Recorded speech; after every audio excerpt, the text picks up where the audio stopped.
Hello, ladies and gentlemen, and welcome to Accounting in Motion, presented by me and Parth.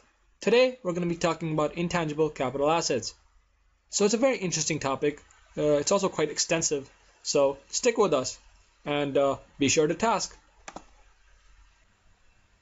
So what are intangible assets? So something is intangible when it cannot be held or felt. Things like the internet or websites that cannot be physically felt or touched. These things are called intangibles. An intangible asset, therefore, is an asset that is not physical in nature. Now, we've been talking about things that are physical, things like property, plant, and equipment. These are all tangible assets. Now, we're going to go into intangible assets. Now, intangible assets can be both limited in their useful life or unlimited in their useful lives. So, in the case of unlimited ones, we don't amortize for them. Now we're going to go into a bit more detail in that later on. So these assets are similar to tangible assets in that they both benefit future periods and are used to produce products or provide services over these periods. So they both produce revenue for the company and they both help company make money. So things like patents, trademarks, copyrights, business methodologies, goodwill, and brand recognition are all common intangible assets in today's marketplace. Now we're going to go into a bit more detail in each one of them a bit later on, so stick with us. Now, very important, they are amortized on a straight line basis. We don't use declining method, we don't use any other method, we use straight line amortization to amortize intangible assets. Patents is one of the many intangible assets that we will be covering in the video. So what are patents? They are exclusive rights that are issued by the Canadian Intellectual Property Office. What do? Well, they enable the recipient to manufacture, sell, and control an invention for a period of 20 years from the date of application. You can renew them, and their legal life can only be extended if the recipient obtains new patents for improvements. The initial cost of a patent is the cash or the cash paid to acquire it. The cost must be amortized over its 20-year legal life or its useful life, whichever is shorter.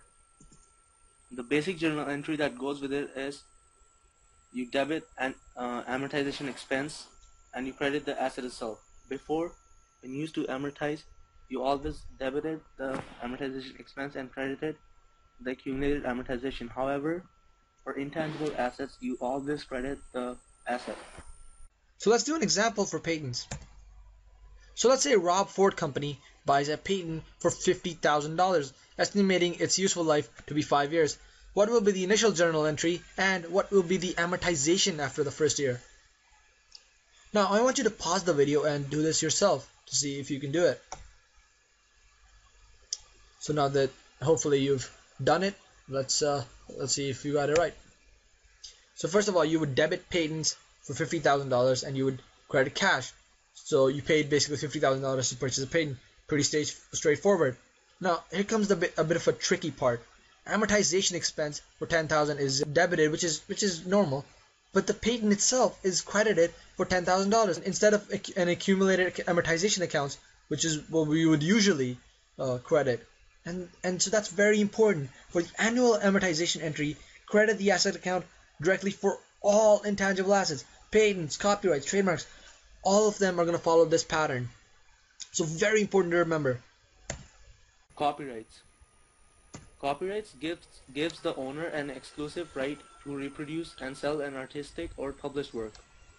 They extend for the life of the creator plus 50 years. Generally, the useful life of a copyright is significantly shorter than its legal life, which means when you amortize it, you will use the useful life because it is shorter than the legal life. Its cost consists of the cost of acquiring and defending it. The cost may only be the fee paid to register the copyright.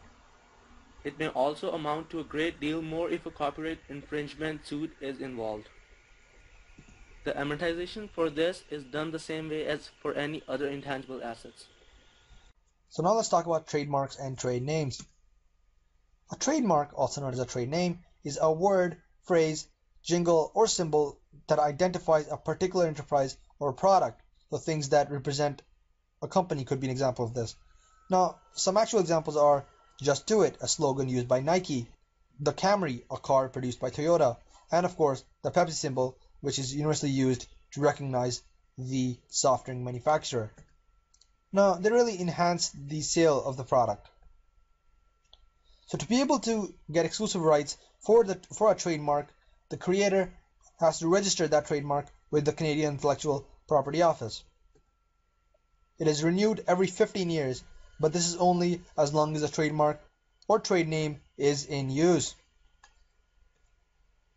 Now, most companies realistically will keep on renewing their trademark, even if it is not in use, leading to really having an infinite useful life. And like I said before, intangible assets with indefinite useful lives are not amortized. Now, if it is purchased, then the cost of the trademark or trade name is the purchase price. Pretty straightforward. But if it is developed internally rather than purchased, the cost includes a lot of things like legal fees, registration fees, design costs, successful legal defense costs, and other expenditures directly related to securing that trademark. Abdullah, can you tell me a good fun fact? Sure, Parth. Did you know that the new BP logo that's pictured that replaced its old one is considered to be one of the most expensive corporate logos in the world? No way. Yeah, it cost about $211 million. That's more than my house. Yeah, man. In comparison, the Nike swoosh logo cost about $35 when it was made in 1971. You gotta be kidding me. Franchises and licenses. So I hope I know all you guys have heard about Burger King, McDonald's, and Starbucks, and all of that. They all fall under this category. A franchise is a contractual arrangement between a franchisor and a franchisee. A franchisor gives the franchisee permission to sell their products, offer specific service, or use certain trademarks or trade names. Another type of franchise, a contract between a government body and a company. This franchise permits the company to use public property in performing its service. For example, Brampton Transit or any other taxi services that you see around Brampton or anywhere else. They all fall under this category. And these operating rights are referred to as licenses. The cost of a franchise license should be amortized over the useful life.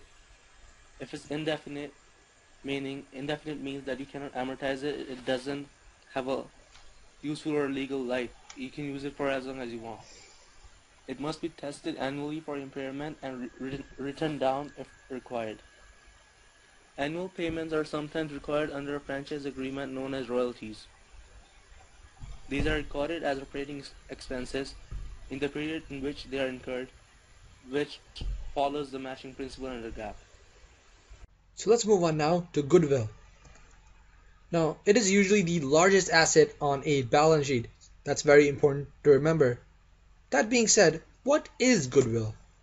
Well, it is the value of attributes that relate to a business enterprise. This includes such qualities as exceptional management, a desirable location, relating to, I'm sure you've heard the phrase location, location, location. Good customer relations, also very important. Skilled employees, essential to a business. And of course, high quality products and relations with labor unions. All of these things are valuable. Goodwill is only recorded when there is a purchase of an entire business. Now, this is the only time you're going to be recording Goodwill. But how do you record Goodwill? So, it is the excess of cost or the fair market value of the net assets acquired. Now, how do you recognize it? So, basically, net assets are debited at their fair market value, cash is credited for the purchase price, and goodwill is debited for the difference. Research and development costs, also known as R&D. They are not intangible assets. Make sure you remember this. The reason we discuss it is because they might lead to patents or copyrights. Many companies spend a lot of money on research and development, R&D. For instance, recently, Nortel Network spent nearly $3 billion on R&D, which is quite a lot of money. R&D present two accounting problems. The first one is, it is sometimes difficult to determine the cost for specific projects. And the second one is, it is also hard to know the extent and timing of future benefits. All R&D costs should be expensed when incurred. which we know it follows matching principle again. Certain development costs with reasonably assured future benefits can be capitalized. Nonetheless, this approach is considered highly speculative. And that, guys, is all. So by now, you should know what intangible assets are. Be able to tell the difference between tangible and intangible assets. Know what patents, trademarks, copyrights, goodwill, research and development, as well as franchises and licenses are. All those things you need to know. And be able to record and amortize for each. Now keep in mind, some of them are not amortized. And as always, keep calm and continue journalizing.